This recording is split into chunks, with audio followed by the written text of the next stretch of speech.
Bismillahirrahmanirrahim. Assalamualaikum warahmatullahi wabarakatuh. Berita Al-Hijrah 24 Februari bersama saya Al-Muhsin Muhammad Nur dan juru bahasa isyarat Amin Zuhaili Mansur. Tajuk utama malam ini.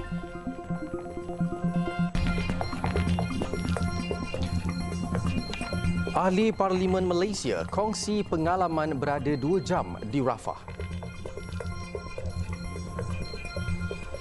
Juga gabung dengan entiti Zionis untuk tadbir Gaza. Idea Netanyahu ternyata mengarut.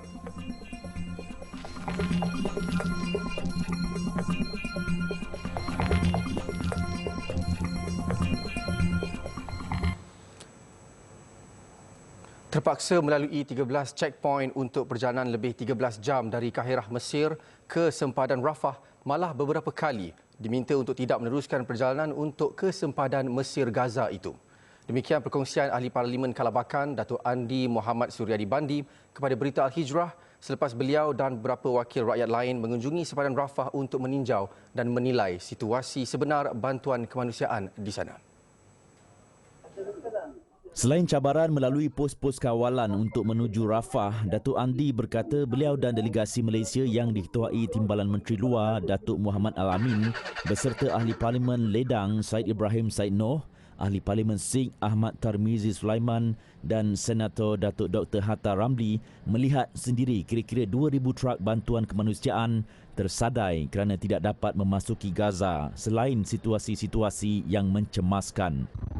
Banyak lori yang membawa bekalan kemanusiaan tersadai. Kita anggarkan ada 2,000 lebih tersadai di tepi jalan kerana tidak dapat masuk ke Palestin. Dan setelah menemukan seorang driver yang membawa bekalan kemanusiaan itu, ada yang paksa menunggu 60 hari tersadai di tepi jalan, tidak dapat juga masuk membawa bekalan tersebut. Dan semasa sampai ke sana di Rafah, kita dapat dengar lagi, kita dikejutkan lagi dengan dentuman bom yang berlaku dari dalam Gaza. Delegasi Ahli Parlimen dan Ahli Dewan Negara itu turut meninjau bekalan bantuan kemanusiaan yang dihantar Malaysia menerusi Ops Ihsan merangkumi keperluan ubat-ubatan, makanan dan bekalan keperluan musim sejuk termasuk selimut dan kemah. Turut dilihat pergerakan keluar masuk ambulans yang membawa mangsa kekejaman Zionis Israel. Semasa di Rafah juga kami melihat bagaimana selain daripada bantuan yang tidak dapat masuk, ambulan juga bersiap sedia di pintu itu. Kita dapat lihat beberapa ambulan yang membawa mangsa yang cedera keluar daripada dalam Palestin menuju ke Kahirah. Dan saya difahamkan mereka memerlukan lebih banyak bantuan, memandangkan sekarang ini musim sejuk dan akses masuk ke dalam itu tidak dapat disampaikan, memandangkan blokade daripada pihak Israel.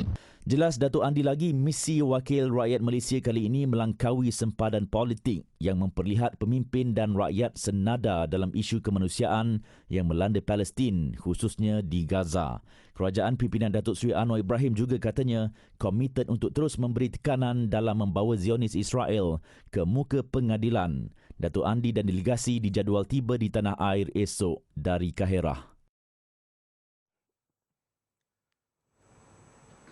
Sementara itu, Ahli Parlimen Ledang Said Ibrahim Said Noh yang turut menyertai delegasi wakil rakyat ke Rafah berterima kasih kepada kerajaan Mesir yang membantu mempermudah akses mereka ke Rafah biarpun berdepan pelbagai cabaran. Dan alhamdulillah kami tujuan hadir di sini adalah untuk meninjau berkenaan dengan bantuan kemanusiaan yang dibawa dari Malaysia ke Gaza dan dengan bantuan dan sokongan yang telah diberi, kerjasama baik yang telah diberikan oleh kerajaan Mesir, maka kami sampai ke sini pada hari ini walaupun perjalanannya juga jauh, 12 jam perjalanan, dengan banyak checkpoint, tapi akhirnya kami sampai di sini. Dan saya ingin menyatakan sokongan padu Malaysia, bahawa suara solidariti rakyat Malaysia, bahawa suara sokongan rakyat Malaysia kepada rakyat Palestin dan bumi Palestin. Dan insyaAllah kita doakan supaya usaha-usaha ini dapat kita teruskan dan rakyat Malaysia dapat terus sama-sama menyumbang dengan apa cara sekalipun, supaya akhirnya kita dapat lihat, pertamanya ialah perang ini berakhir, gencatan senjata, ceasefire. Kedua adalah bantuan kemanusiaan mesti masuk ke dalam Gaza. Dan yang ketiga ialah kita mahu akhirnya kebebasan untuk Palestin. Sepanjang kunjungan ke Kahirah dan Rafah sejak 21 Februari lepas, delegasi yang diketuai Datuk Muhammad Al-Amin selaku Timbalan Menteri Luar ini mengadakan pertemuan dua hala bersama Timbalan Menteri Luar Mesir. Turut diadakan pertemuan dengan Persatuan Bulan Sabit Merah Palestin dan penyerahan cek sumbangan berjumlah $500 juta Amerika. Kunjungan ke atas Persatuan Bulan Sabit Merah Mesir juga dibuat delegasi Malaysia selain menyerahkan cek sumbangan berjumlah $250,000 Amerika. Sementara itu, di Mesir juga wakil-wakil rakyat ini mengadakan lawatan ke Hospital Bulan Sabit Merah Palestin di Kahirah dan sempat meninjau keadaan mangsa-mangsa kezaliman Zionis Israel yang ditempatkan dan dirawat di hospital ini. Gudang Ops Ihsan di Kahirah juga dilawati bagi meninjau operasi dan penyelarasan bantuan untuk penduduk Gaza yang tertindas. Sehingga kini sejumlah 100 tan bantuan kemanusiaan bernilai 5.6 juta ringgit telah tiba di lapangan terbang El Arish, Mesir pada November dan Disember tahun lalu yang merupakan hasil sumbangan rakyat Malaysia menerusi akaun amanah kemanusiaan rakyat Palestin AAKRP.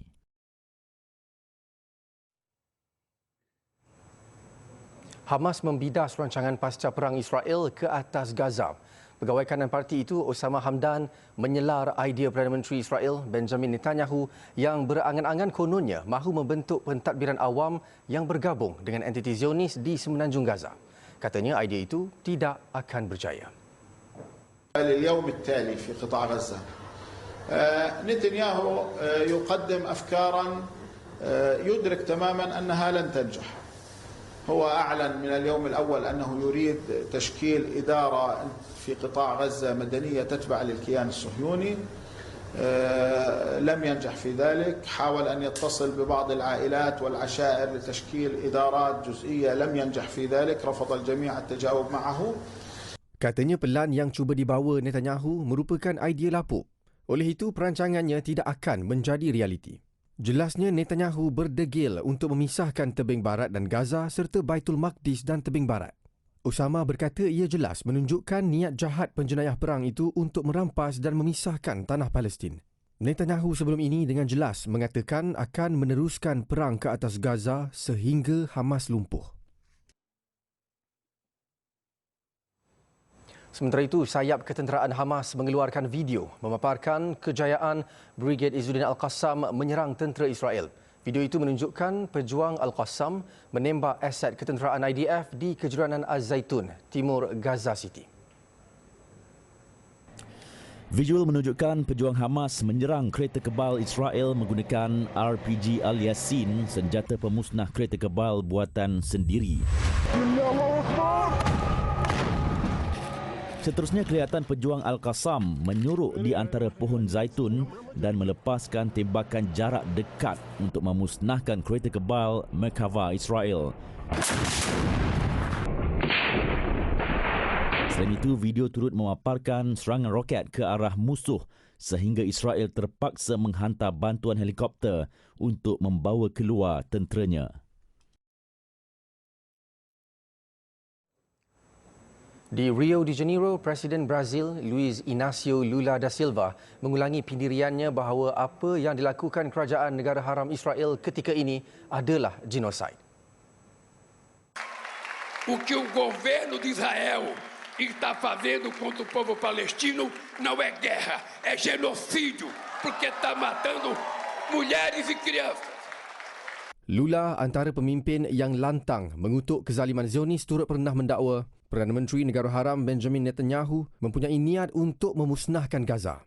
Beliau juga berkata keadaan di Asia Barat itu amat kritikal, malah pernah mendesak supaya kuasa veto pada Majlis Keselamatan PBB ditamatkan.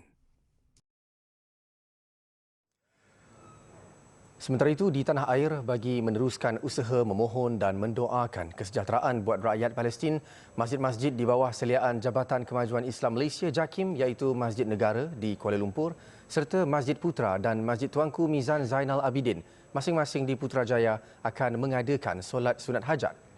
Menteri Jabatan Perdana Menteri Hal Ehwal Agama Datuk Dr. Mohammad Naim Mokhtar berkata masjid dan surau di wilayah persekutuan di bawah seliaan Jabatan Agama Islam Wilayah Persekutuan Jawi turut diminta untuk melakukan perkara yang sama. Dalam kenyataannya, Datuk Dr. Mohammad Naim berkata pihaknya mengecam dan mengutuk perbuatan tidak berperi kemanusiaan rejim Zionis yang terus melancarkan serangan udara kepada penduduk Palestin khususnya di Rafah dan menyifatkan tindakan itu adalah biadab serta tidak bertanggungjawab. Katanya adalah menyedihkan apabila serangan udara tersebut mengorbankan orang awam serta mendatangkan kecederaan termasuk ke atas kanak-kanak, lebih-lebih lagi ketika umat Islam semakin menghampiri gerbang bulan Ramadan. Tindakan Zionis Israel mengancam untuk terus melancarkan serangan di Gaza menjelang Ramadan juga katanya perlu ditentang dunia menerusi tanda sokongan dan solidariti terhadap rakyat Palestin.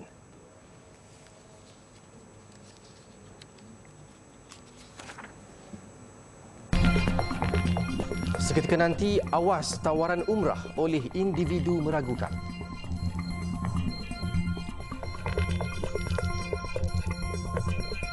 Alhamdulillah bertemu lagi. Budaya membaca, memahami dan menghayati Al-Quran perlu terus diperluas bagi melahirkan generasi Al-Quran. Perdana Menteri Datuk Seri Anwar Ibrahim berkata generasi Al-Quran lazimnya membaca, memahami dan mengamalkan ajaran kitab suci itu. Namun sebaliknya, jika tidak berbuat demikian, akan timbul perbezaan dan kesenjangan dalam kehidupan seseorang individu Muslim. Kita kena perluaskan. Ini kesempatan kita. Tingkatkan dakwah. Tingkatkan kefahaman. Dan jangan guna Islam itu semena-mena. Belajar satu dua ayat terus kecam orang. Hina orang. Ketepikan. Dan fakta entah ke mana.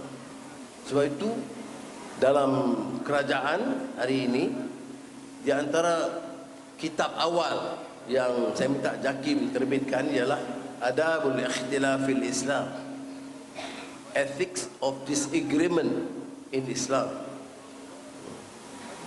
Ada caranya, kaedah. Yes, of course you can disagree, but it must be based on certain ethical principles. Malah tambahnya, kerajaan Madani juga turut mahu semua pelajar beragama Islam untuk mempelajari kitab hadis 40 Imam Nawawi merangkumi terjemahan, matannya dan syarahnya. Perdana Menteri berucap demikian ketika merasmikan Restu Global Quranic Arts Festival 2024 di Kompleks Nashrul Quran di Putrajaya petang tadi.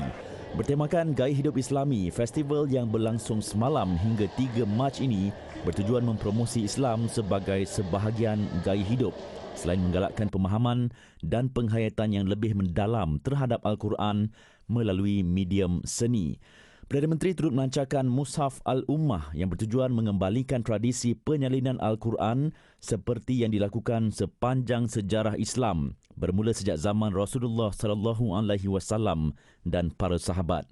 Buku Adab Madani turut dilancarkan bagi mengembalikan budaya menyalin dan menulis dalam kalangan masyarakat dan menggalakkan penulisan positif agar elemen positif ditonjolkan dalam kehidupan masyarakat berbanding elemen negatif selain memupuk akhlak baik merentasi bangsa, warna kulit, golongan dan fahaman. Hati-hati dengan tawaran umrah bersama individu bergelar maula. Menteri Jabatan Perdana Menteri Hal Ehwal Agama Datuk Mohammad Naim Mokhtar mengingatkan umat Islam yang mahu mengerjakan ibadah itu agar membuat semakan terperinci mengenai tawaran berkenaan supaya tidak tertipu. Kita jangan terpengaruh. Saya gunakan perkataan ta'assub. Kita kena hati-hati. Ramai di kalangan mereka umat Islam yang memang hasrat untuk menunaikan umrah. Ada juga yang tertipu, kadang bukan maula pun. Kan? Tapi jangan kita tertipu dengan title seseorang. Semak dahulu. Semak dengan motek. Sama ada yang nak mengendalikan umrah tersebut tu didaftarkan, okey, ada dapat certification daripada MOTEC ataupun daripada tabung haji. Tambahnya, mana-mana individu yang tertipu dengan tawaran seperti itu diminta membuat laporan polis untuk tindakan susulan. Media sebelum ini melaporkan seramai 100 mangsa tertipu dengan pakej umrah yang menawarkan peluang bertemu lelaki yang didakwa sebagai keturunan Nabi Muhammad bergelar Maula. Ada mangsa mendakwa kerugian sehingga RM20,000. Dalam perkembangan lain, Datuk Muhammad Naim mengarahkan agensi di bawah kementeriannya untuk bekerjasama dengan Suruhanjaya Komunikasi dan Multimedia Malaysia (SKMM) bagi mengekang penyebaran kandungan ajaran sesat di media sosial. Saya akan minta Datuk Ajib, Jawi dan juga Jakim, Datin Paduka Raja Hakimah untuk menghubungi SKMM, okey, memaklumkan kepada mereka ini dan seterusnya memastikan social media macam yang Ana sebut tadi, TikTok apa dan sebagainya itu dapat diturunkan, okey, sekiranya dia melibatkan ajaran sesat. Beliau turut mengulangi peringatannya agar umat Islam merujuk kepada fatwa yang telah dikeluarkan mengenai ajaran itu. Tambah beliau, pihaknya akan meneruskan penyelarasan dengan bahagian penguatkuasaan Jabatan Agama Islam Negeri Jain selain kerjasama dengan polis dalam membantras hal ini. Mengulas mengenai buku yang diterbitkan kumpulan ajaran sesat terbabit, Datuk Muhammad Naim percaya pihak Kementerian Dalam Negeri KDN dan Jain akan mengambil inisiatif untuk menghalang penerbitan sedemikian. Mahasiswa Institusi Pengajian Tinggi IPT diminta tidak terlalu taksub dengan mana-mana individu yang mendakwa diri mereka sebagai tokoh agama, ilmuwan mahupun ikon masyarakat. Timbalan Menteri di Jabatan Perdana Menteri Hal Ehwal Agama, Dr. Zulkifli Hassan berkata mereka juga dinasihatkan untuk merujuk pakar bertauliah dalam bidang agama sebarang kemusykilan berkaitan Islam. Jelas beliau, trend rakyat Malaysia terutama golongan muda yang mudah percaya dan terinspirasi dengan seseorang perlu diberi perhatian. Beliau mengulas ketaksuban segelintir individu dengan Maula Muhammad Amin Hassani atau Maula Amin yang mengaku mempunyai jalur keturunan ke-38 Nabi Muhammad SAW. Dalam waktu ini, apa yang kita boleh nasihatkan apabila ada seseorang individu ataupun sebagainya, yang paling terbaik adalah untuk memastikan kesahihannya, kita rujuk kepada autoriti. Sebagai contoh dalam kes ini, kita rujuk Jabatan Mufti yang dapat memberikan pandangan dan akhirnya...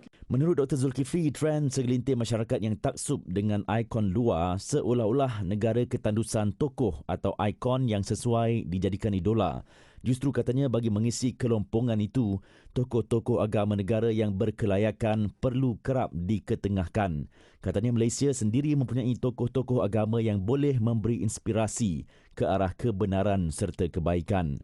Beliau berkata demikian kepada TV Al-Hijrah selepas menyampai ucap tama di seminar Fikrah Siddiq Fazil peringkat IPT di Universiti Kuala Lumpur UniKL di Ipoh hari ini.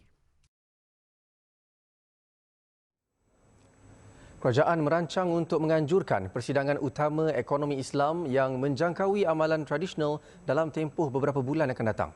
Perdana Menteri Datuk Seri Anwar Ibrahim berkata asas-asas perundangan Islam tidak boleh diabaikan, tetapi pada masa yang sama, wacana ekonomi Islam tidak seharusnya hanya tertumpu kepada subjek perbankan dan kewangan tertentu semata-mata. Because the next few months, probably by the end of May, we intend, inshallah, to have a major conference on Islamic economics that transcends beyond the traditional notion of scholarship. Of course, the issue of principles, the Sharia, the fiqh, the instruments must be there. I'm not saying that we are so progressive as to ignore the fundamentals of Islamic jurisprudence. But what I'm saying is that it's time that the discourse in Islamic economics is not confined to a particular subject of banking and finance. Beliau berkata demikian semasa ucapan alu-aluan pada program kuliah madani di Putrajaya malam semalam. Katanya semasa persidangan antarabangsa mengenai ekonomi dan kewangan Islam baru-baru ini, beliau menggesa institusi kewangan Islam agar bukan hanya semata-mata memperkenalkan instrumen Islam semata-mata, tetapi juga melihat isu teras yang mempengaruhi masyarakat Islam termasuk kemiskinan tegar, ketidaksamaan, penyertaan wanita dalam ekonomi, perubahan iklim, peralihan tenaga dan transformasi digital. Sementara itu, kuliah madani malam semalam disampaikan oleh Profesor Jasir Auda, seorang ulama Islam dengan kepakarannya metodologi maqasid baharu yang bertujuan melaksanakan penstrukturan semula keilmuan Islam dalam rangkaian objektif tinggi yang lebih kompleks. Profesor Jasir Auda adalah Presiden Maqasid Institute Global, sebuah badan pemikir yang berdaftar dan menjalankan projek penyelidikan dan pendidikan di beberapa negara.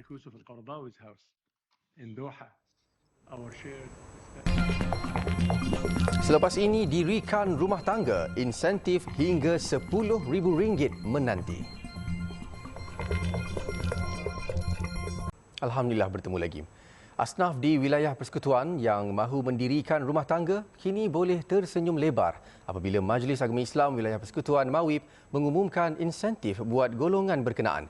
Insentif itu berupa bantuan perkahwinan maksimum RM10,000 untuk pasangan pengantin. Majlis Agama Islam Wilayah Persekutuan akan menyumbang sebanyak antara RM3,000 ke RM5,000 kepada golongan asnaf di wilayah-wilayah persekutuan untuk seorang, bukan untuk pasangan, untuk seorang. Jadi kalau dia di wilayah persekutuan, maknanya RM10,000 maksimum yang akan disumbangkan. Jadi ini adalah insentif yang MAWIP Jawi kita berikan, dan kita harapkan golongan asnaf khususnya di kalangan belia-belia yang ada hasrat untuk berkahwin ambil peluang. Kata Datuk Muhammad Naim lagi, asnaf yang berminat mestilah membuat permohonan kepada MAWIP dan melalui proses serta syarat yang ditetapkan. Beliau berkata demikian setelah menikahkan satu daripada 10 pasangan pengantin dalam Majlis Akad Nikah Rahmah 2024 di Ibu Negara pagi tadi. Majlis Anjuran Jabatan Agama Islam Wilayah Persekutuan Jawi itu selari dengan program pengukuhan institusi kekeluargaan dalam Pelan Transformasi Al-Falah. Jelasnya program itu bertujuan membantu pasangan muda mengurangkan beban kos perkahwinan. Katanya kos yang tinggi antara punca penurunan daftar perkahwinan dan peningkatan kadar perceraian ketika ini. Sempena program Madani Rakyat Zon Tengah yang berlangsung di Kuala Selangor turut diadakan adalah solat subuh berjemaah beramai-ramai seiring dengan kempen tanda pagar geng subuh macam Jumaat. Kira-kira 600 orang jemaah memenuhi ruang solat Masjid Jamik Sultan Ibrahim dalam program yang dianjurkan pagi tadi. Exco Agama Islam dan Pembudayaan Inovasi Selangor, Dr. Muhammad Fahmi Ngah berkata lazimnya pada waktu subuh, kehadiran di masjid ini hanya setakat 2 hingga 3 saf sahaja, terutamanya pada hujung minggu. Masya-Allah, saya sangat teruja dengan kehadiran pada pagi ini. Saya dimaklumkan kebiasaannya di pagi Sabtu ada lebih kurang dalam 2 saf. Pagi ini saya rasa menjangkau lebih kurang 7-8 saf dengan jumlah kehadiran yang saya anggarkan dalam 600 orang. Jadi saya ucapkan tahniah dan terima kasih pada penduduk Kuala Selangor yang sama-sama dengan kita pada pagi yang mulia ini, insya-Allah. Tambahnya lagi, Selangor telah memulakan siri program Jom Subuh seperti Jumaat yang telah dimulakan di Masjid Sultan Salahuddin Abdul Aziz Shah Shah Alam, malah ia akan diperluas di masjid-masjid lain di negeri itu. Perasmian Southern Volunteers Jawatan Kuasa Pembangunan dan Keselamatan Kampung JPKK Negeri Johor akan memperluas program gotong royong perdana ke kampung baru dan seluruh felda di negeri ini. Menteri Besar Johor, Datuk On Hafiz Ghazi berkata setakat ini 667 kampung terlibat dalam program berkenaan. Kata Datuk On Hafiz, usaha itu bagi memastikan ia selari dengan pelaksanaan agenda Johor Bersih yang sebelum ini dilancarkan di kawasan-kawasan bandar. Keduanya, kerajaan negeri telah meminta supaya setiap kampung ini ada program gotong royong sebulan sekali. Dan kita tak biar mereka keseorangan selain daripada Southern Volunteers yang akan bergerak sama dengan ketua-ketua kampung ini. Kita bagi bantuan, setiap kampung ini ada 2 mesin blade untuk kita buat program gotong royong itu. Beliau menyatakan demikian ketika melancarkan Southern Volunteers JPKK peringkat negeri Johor di Kampung Parit Kuari Darat, Batu Pahat. Johor memperuntukkan hampir 12 juta ringgit melalui Jabatan Pengaliran dan Saliran JPS agar program gotong royong dapat dijalankan setiap bulan. Turut dilancarkan klinik bergerak maju Johor ke seluruh kawasan kampung untuk memberi kemudahan kesihatan kepada warga emas dan golongan kurang upaya. Pelancaran serentak program ini turut dilaksanakan di 9 lokasi iaitu di Johor Bahru, Keluang, Mersing, Kota Tinggi, Muar, Tangkak, Segamat, Kulai dan Pontian.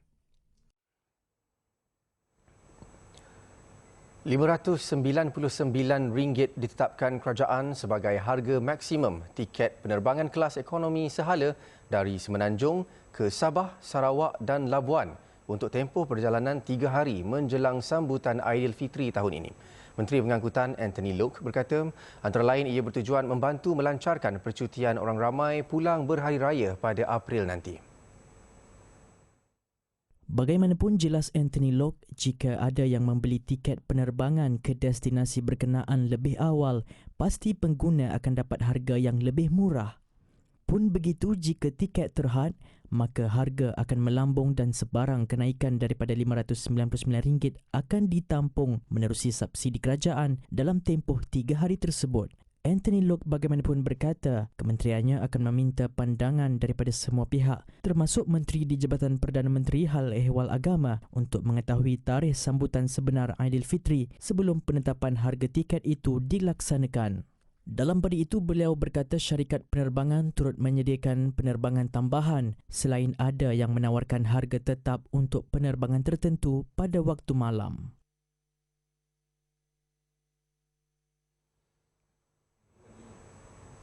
Sekian berita Al-Hijrah. Pada malam nisfu Syakban ini, ayuh sama-sama kita pertingkatkan amal ibadat dan perkukuh elemen kerohanian dengan zikir dan doa kepada Allah Subhanahu Wa Taala.